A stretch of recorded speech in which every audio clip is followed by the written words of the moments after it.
जर आजच्या काळातही तुम्ही तुमच्या व्हिडिओला रँक करण्यासाठी इतकं विचार करत असाल की व्हिडिओमध्ये चांगले कीवर्ड्स लावले, टायटल डिस्क्रिप्शन मध्ये टाकले तर व्हिडिओ सर्च रिझल्ट मध्ये रँक होईल, तर भाऊ तुम्ही खूप आउटेड आहात. तुम्ही अजूनही 2021-22 चा युट्यूब पाहत आहात. आता 2026 मध्ये युट्यूब अल्गोरिदम पूर्णपणे बदलला आहे. आता युट्यूबवर वेगवेगळ्या पद्धतीने सीईओ करावं लागेल. मी तुम्हाला एकूण 6 पॉइंट मध्ये समजून सांगणार आहे. हे 6 पॉइंट तुम्ही पूर्ण पहा, मिस करू नका. म्हणजे तुम्ही तुमच्या युट्यूब चॅनलवरती आजच्या काळात नवीन पद्धतीने सीईओ करू शकाल. आणि नवीन अल्गोरिदम ही मी तुम्हाला खूप चांगल्या प्रकारे समजावून सांगणार आहे. जर हा व्हिडिओ तुम्हाला आवडला तर लाईक करा आणि चॅनलला सबस्क्राईब करा, कारण अशा व्हिडिओ मी तुम्हाला तुमच्यासाठी नेहमीच बनवत असतो. पॉइंट नंबर पहिला, अल्गोरिदम आता खूप बदलला आहे. 2021 आणि 22 मध्ये तो वेगवेगळ्या पद्धतीने काम करत होता आणि आज तो वेगळ्या पद्धतीने काम करतो. अल्गोरिदम बद्दल युट्यूब काही उघड करत नाही. मी या व्हिडिओमध्ये जे काही सांगत आहे ते खूप रिसर्च करून, अनेक लोकांशी बोलून आणि खूप निरीक्षण ऑब्झर्वेशन करून केल्यानंतर मी तुम्हाला सांगत आहे. आज अल्गोरिदम काही अशा प्रकारे काम करतो. अल्गोरिदम आता असा बदलला आहे की जर तुम्ही टायटल मध्ये खूप चांगले कीवर्ड्स टाकले तरी तुमचा व्हिडिओ सर्च रिझल्ट मध्ये रँक होईलच असे नाही. जर व्हिडिओ खरोखरच चांगला असेल तरच तो रँक होईल. आधी चांगला म्हणजे काय ते समजून घ्या. आजचा अल्गोरिदम हे पाहत नाही की तुम्ही व्हिडिओच्या टायटल मध्ये कोणते कीवर्ड्स टाकले किंवा थंबनेलवर काय लिहिले आहे. तो पाहतो की तुमचा व्हिडिओ लोक किती टक्के पाहतात. लोक तुमचा व्हिडिओ 70% पाहत आहेत की 80% पाहत आहेत. ऑडियन्स रिटेन्शन किती येत आहे हे महत्वाचे आहे. कारण आता युट्यूब कीवर्ड्स कडे जास्त लक्ष देत नाही. आता युट्यूब ऑडियन्सच्या बिहेवियरवर काम करत आहे. म्हणून जर तुमचा व्हिडिओ खूप चांगला असेल आणि लोक 80 ते 90% पर्यंत तुमचा व्हिडिओ पूर्ण पाहत असतील, जरी तुमचा कीवर्ड्स पूर्णपणे योग्य नसला तरीही तुमचा व्हिडिओ सर्च रिझल्ट मध्ये रँक होऊ शकतो आणि तुमचा व्हिडिओ सजेस्ट मध्येही जाऊ शकतो. आणि जर तुमच्या व्हिडिओ मध्ये कीवर्ड्स खूप चांगले असतील, तुम्ही सर्चिंग कीवर्ड्स ही टाकले असतील, पण तुमचा व्हिडिओ 10 ते 20 सेकंदाचा किंवा 5 मिनिटांचा असला तरी आणि लोक ते 30 सेकंदच पाहत स्किप करत असतील, तर सुरुवातीला तो व्हिडिओ सर्च रिझल्ट मध्ये रँक होईल, पण नंतर तो तिथून काढून टाकला जाईल आणि तो सजेस्ट मध्ये येणारही नाही. म्हणजे अल्गोरिदम पूर्णपणे बदलला आहे. आता तो फक्त कीवर्ड्स वर काम करत नाही, तो कीवर्ड्स पाहतही नाही, ऑडियन्सच्या वागणुकीनुसार काम करतो. पॉइंट नंबर दुसरा, आतापर्यंत तुम्ही ऐकलं असेल की जर व्हिडिओमध्ये CTR सुधारला तर तुमच्या व्हिडिओला खूप चांगले व्ह्यूज मिळतात. पण आता यातही थोडा बदल झाला आहे. समजा तुम्ही एखादा व्हिडिओ अपलोड केला आणि त्याचा CTR 10% आला, पण ऑडियन्स रिटेन्शन फक्त 25%, 30% आहे, तर त्या व्हिडिओवर व्ह्यूज कमी येतील. तुम्ही अपलोड केलेल्या व्हिडिओचा CTR फक्त 3%, 5% आला, पण जर ऑडियन्स रिटेन्शन 70% पेक्षा जास्त असेल तर त्या व्हिडिओवर जास्त व्ह्यूज येतील. माझा एक असा व्हिडिओ आहे ज्याच्यावर CTR फक्त 2% आहे, पण ऑडियन्स रिटेन्शन 85% पेक्षा जास्त आहे आणि तो व्हिडिओला भरपूर व्ह्यू गेले आहेत. आता पूर्णपणे ऑडियन्सच्या वागणुकीवर, ऑडियन्स बिहेवियरवर काम चालत आहे. म्हणजेच ऑडियन्सची इंटेन्शन CTR पेक्षा जास्त महत्वाची ठरत आहे. आता मुद्दा असा आहे की अल्गोरिदम सर्वात आधी काय तपासतो. अल्गोरिदम सर्वात आधी हे तपासतो की तुम्ही अपलोड केलेला व्हिडिओ जे लोक सुरू करतात त्यातील पहिल्या 30 सेकंदात किती टक्के लोक तुमचा व्हिडिओ स्किप करून पुढे जातात आणि किती टक्के लोक पाहत राहतात.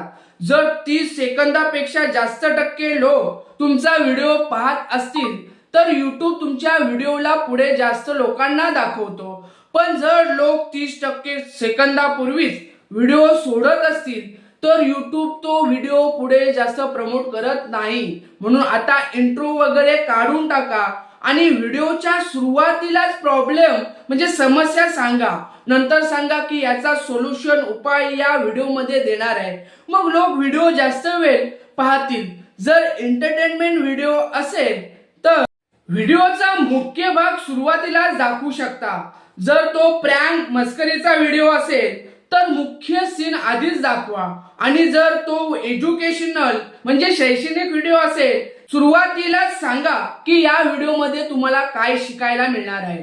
एकंदरीत व्हिडिओच्या सुरुवातीला पहिले 30 सेकंद असे ठेवा की ऑडियन्सला तुमच्या व्हिडिओला जास्त वेळ पाहासा वाटेल, रेटेशन वाढेल. आता चौथा पॉइंट एक नवीन आणि थोडासा हिडन फॅक्टर आहे.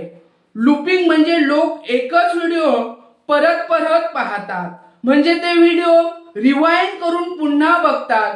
हा फॅक्टर खूप काम करतो. विशेषतः युट्यूब शॉर्ट मध्ये जर तुम्ही एखादा शॉर्ट बनवला आणि त्यात काही माहिती दिली किंवा एंटरटेनमेंट केली किंवा एखादी स्टोरी सांगितली आणि ऑडियन्सला वाटलं की काहीतरी इंटरेस्टिंग आहे तर ते पुन्हा पाहतात. कधी कधी काय होतं त्यांना लगेच समजत नाही म्हणून ते पुन्हा पुन्हा समजून घेण्याचा प्रयत्न करतात. व्हिडिओ पाहिल्यावर लोकांच्या मनात कुतूहल क्युरिओसिटी निर्माण होते, पण त्यांना ती गोष्ट पूर्णपणे समजत नाही म्हणून ते पुन्हा तो व्हिडिओ रिपीट करून पाहतात किंवा तो व्हिडिओ लूप मध्ये चालू राहतो.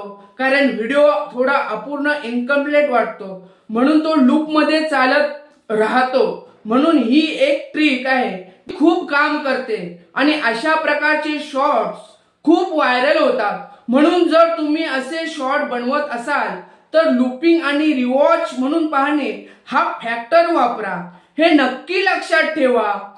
पॉइंट नंबर 5, आधी एंगेजमेंटचा अर्थ असा होता की लोक तुम्हाला लाईक्स, डिलाईक्स आणि कमेंट्स करत आहेत म्हणजे खूप एंगेजमेंट आहेत असे समजले जायचे आणि व्हिडिओ चालायचा. पण आता यात थोडा बदल झाला आहे. आता अल्गोरिदम पाहतो की लोक खरंच प्रश्न उत्तर करत आहेत का, कमेंट मध्ये चर्चा करत आहेत का. जर कमेंट मध्ये चर्चा होत असेल तर व्हिडिओ जास्त चालतो आणि तुमचा व्हिडिओ किती लोक शेअर करत आहेत हेही महत्वाचे आहे.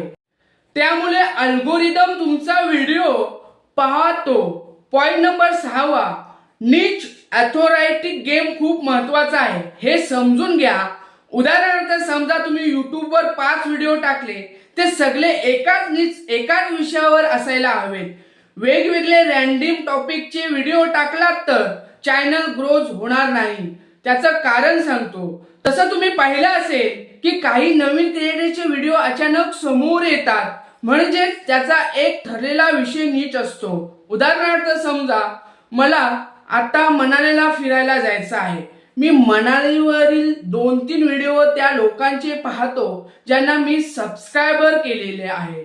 असे ट्रॅव्हल्स व्लॉगर यांचे व्हिडिओ मी नेहमी पाहतो. मग मी 4-5 व्हिडिओ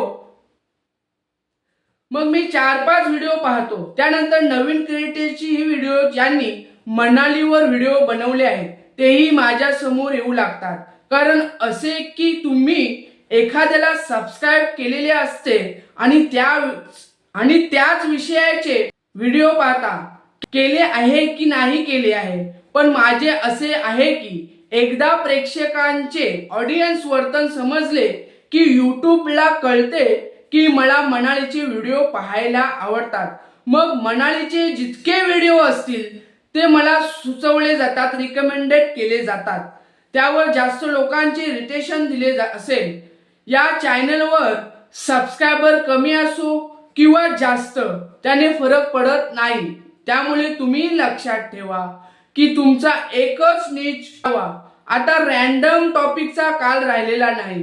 तर एकूण निष्कर्ष असा आहे की युट्यूबचे हे नवीन अल्गोरिदम आणि नवीन युट्यूब CEO 2026 मध्ये पूर्णपणे मानवी मानसशास्त्रावर आधारित आहे. त्यामुळे तुम्हाला हे समजून घ्यावे लागेल, तेव्हा तुमचा कंटेंट वाढेल आणि तुमचा चॅनलही वाढेल. तुमच्या कंटेंटवर जास्त व्ह्यूज येतील.